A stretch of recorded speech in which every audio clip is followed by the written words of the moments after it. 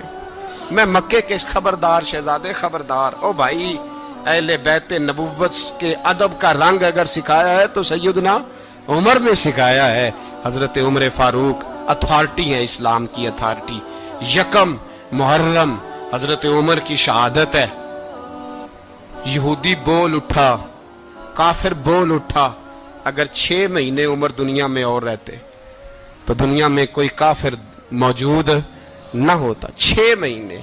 اور جب اس بطل جلیل کا جنازہ اٹھا, اللہ بخاری پڑھیے نا, اللہم ارزقنا شہادت فی سبیلک, اللہ بسترے کی موت نہ دینا, شہادت کی دینا. عمر شہید ہوئے, مسجد نبوی میں نماز پڑھاتے, اور جب جنازہ اٹھا تو مدینے کا پھر پیچھے جو دلیر بچے وہ مولا علی تھے.